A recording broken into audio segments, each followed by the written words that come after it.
कभी कभी एक पल सब कुछ बदल सकता है, सिर्फ एक इंसान के लिए नहीं बल्कि पूरी दुनिया के लिए। यह कहानी है फिनियस गेज की, जो 1848 के अमेरिका में एक यंग एनर्जेटिक लीडर था। एक दोपहर एक अजीब एक्सीडेंट हुआ और एक लोहे की रॉड उसके सर के आर पार हो गई। चमत्कारिक रूप से वह बच गया, लेकिन बचना तो बस शुरुआत थी। फिनियस बात कर सकता था, देख सकता था और उसे याद भी था, लेकिन उसके अंदर कुछ बदल गया था। जो आदमी वापस आया वह पहले जैसा नहीं था। उसके दोस्त और फैमिली सबने नोटिस किया, गेज अब गेज नहीं था। यह अजीब घटना एक मिस्ट्री बन गई जिसने कई जनरेशन तक डॉक्टर्स और साइंटिस्ट्स को अट्रैक्ट किया। इसने लोगों को सोचने पर मजबूर किया, हमें हम कौन बनाता है? क्या हमारी पर्सनैलिटी सिर्फ हमारे ब्रेन का प्रोडक्ट है? फिनियस की कहानी ने मेडिसिन और साइकोलॉजी का रास्ता हमेशा के लिए बदल दिया। उसकी कहानी दूर दूर तक फैली, इंडिया के क्लासरूम्स तक पहुंची, जहां मेडिकल स्टूडेंट्स आज भी उसके केस को स्टडी करते हैं। यह सिर्फ हिस्ट्री नहीं है, यह ब्रेन की कॉम्प्लेक्सिटी के बारे में एक लेसन है। गेज के एक्सीडेंट ने दिखाया कि ब्रेन अलग अलग पार्ट्स से बना है, हर एक का अपना काम है, और इसने सबसे ड्रामेटिक तरीके से प्रूव किया कि एक पार्ट को नुकसान पहुंचने से एक इंसान का पूरा एसेंस बदल सकता है। फिनियस गेज की कहानी ह्यूमन माइंड के सीक्रेट्स को जानने का एक रास्ता है। एक्सीडेंट से पहले फिनियस गेज भरोसे का मॉडल था। 25 साल की उम्र में वह वर्मोंट में एक रेलवे क्रू का रेस्पेक्टेड फोरमैन था। वह स्ट्रांग, स्मार्ट था और उसे डेंजरस काम के लिए ट्रस्ट किया जाता था। उसके एम्प्लॉयर्स उसे अपना सबसे कैपेबल आदमी कहते थे। कलीग्स उसकी फेयरनेस और लीडरशिप की तारीफ करते थे। वह अपनी स्टेबल हैबिट्स और अच्छे जजमेंट के लिए जाना जाता था। फिनियस रोज एक्सप्लोसिव्स मैनेज करता था। गन पाउडर पैक करने के लिए एक कस्टम आयरन रॉड का यूज करता था। उसने यह रिस्की टास्क अनगिनत बार बिना किसी इंसिडेंट के किया था। लाइफ सिंपल और फुलफिलिंग थी, वह कंट्रोल में था। यह पहले की पिक्चर बहुत इंपॉर्टेंट है। गेज एक वेल एडजस्टेड, सक्सेसफुल आदमी था। वह परेशान या लापरवाह नहीं था। उसका कैरेक्टर उतना ही सॉलिड था जितनी वह चट्टान जिसे वह ब्लास्ट करता था। लेकिन उसकी कहानी जल्द ही बताएगी कि हमारी सेंस ऑफ सेल्फ कितनी नाजुक है। सब कुछ बदलने वाला था। 13 सितंबर 1848। फिनियस ने हमेशा की तरह ब्लास्ट की तैयारी की, लेकिन इस बार कुछ गलत हो गया। शायद एक पल का डिस्ट्रैक्शन, शायद एक मिस किया हुआ स्टेप। जैसे ही उसने गन पाउडर को टैंप किया, एक चिंगारी ने उसे जला दिया। लोहे की रॉड ऊपर की ओर उछली, उसके गाल से छेद कर उसके फ्रंटल लोब से होते हुए और उसके स्कल से बाहर निकल गई। फोर्स ने उसे जमीन पर गिरा दिया। उसका क्रू दौड़कर आया, सबसे बुरे की उम्मीद कर रहा था। फिर भी कुछ मिनट बाद फिनियस बोला।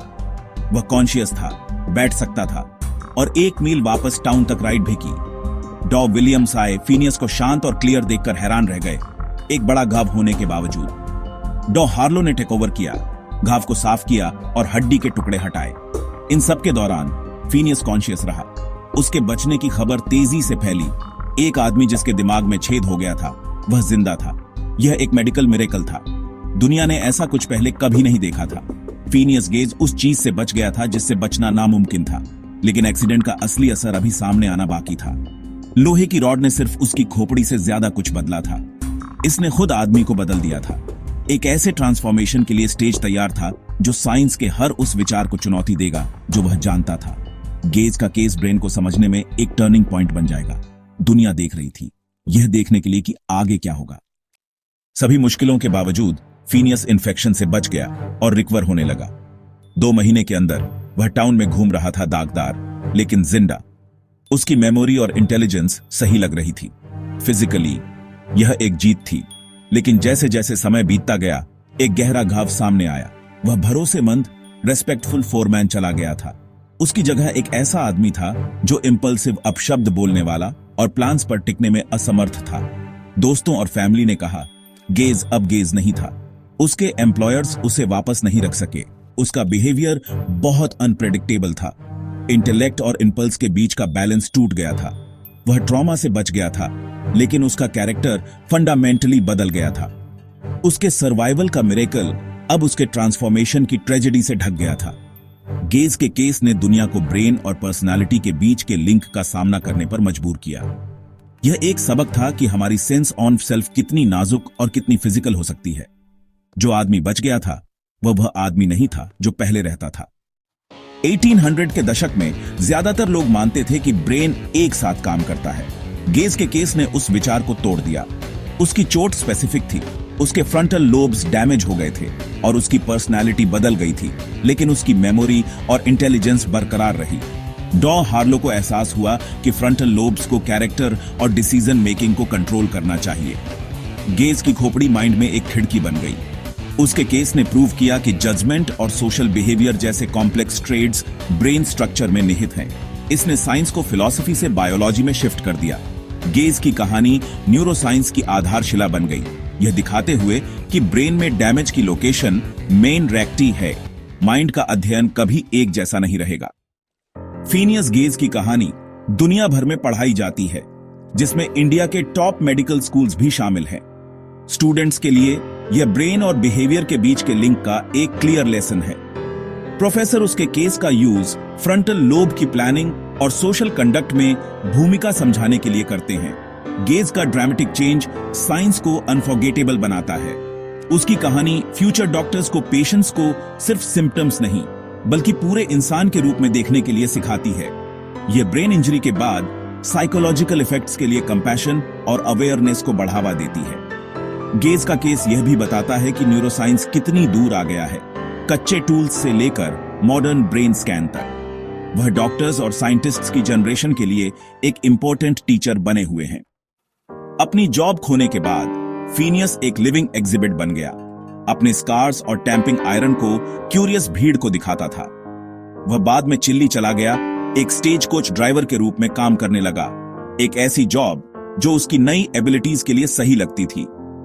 कुछ लोग मानते हैं कि उसने इस दौरान कुछ सोशल स्किल्स वापस पा ली, अपने बदले हुए दिमाग के अनुकूल ढल गया। आखिरकार उसकी हेल्थ खराब हो गई और वह यूएस लौट आया। उसकी 36 साल की उम्र में मौत हो गई, शायद उसके ब्रेन इंजरी की कॉम्प्लिकेशन से।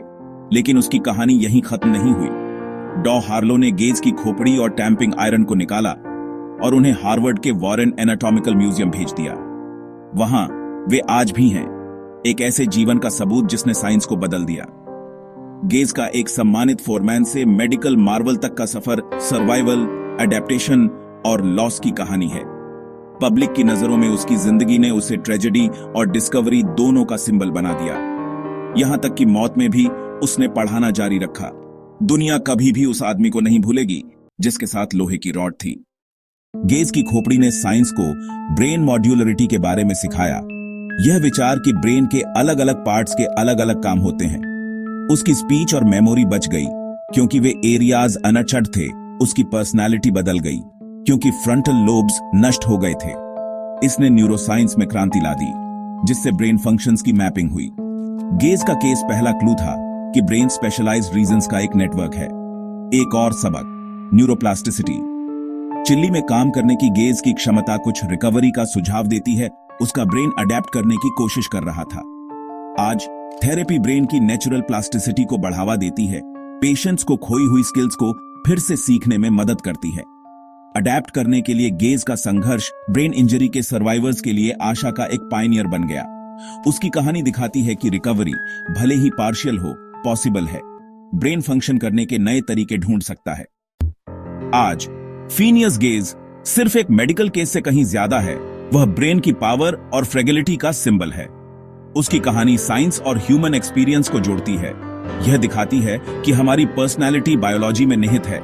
साइंटिस्ट्स के लिए वह डिस्कवरी को रिप्रेजेंट करता है, दूसरों के लिए एक गहरा ह्यूमन ड्रामा। गेज का ट्रांसफॉर्मेशन हमें यह पूछने पर मजबूर करता है, असली आप कहां रहते हैं? वह रेजिलियंस और माइंड की मिस्ट्रीज के लिए कारा है। उसका सर्वाइवल और अडेप्टेशन ब्रेन इंजरी सर्वाइवर्स को उम्मीद देते हैं। गेज न्यूरो रिहेबिलिटेशन में एक प्रकाश स्तंभ है। यह दिखाता है कि कैटास्ट्रोफी के बाद भी जीवन चल सकता है। वह सिर्फ एक पेशेंट नहीं बल्कि एक ऐसा व्यक्ति है जिसे याद रखा जाना चाहिए। उसके जीवन ने हमें ब्रेन के बारे में किसी भी एक्सपेरिमेंट से ज्यादा सिखाया। फिनियस गेज की कहानी साइंस, सर्वाइवल और ह्यूमन होने का क्या मतलब है, इसका एक टाइमलेस सबक है।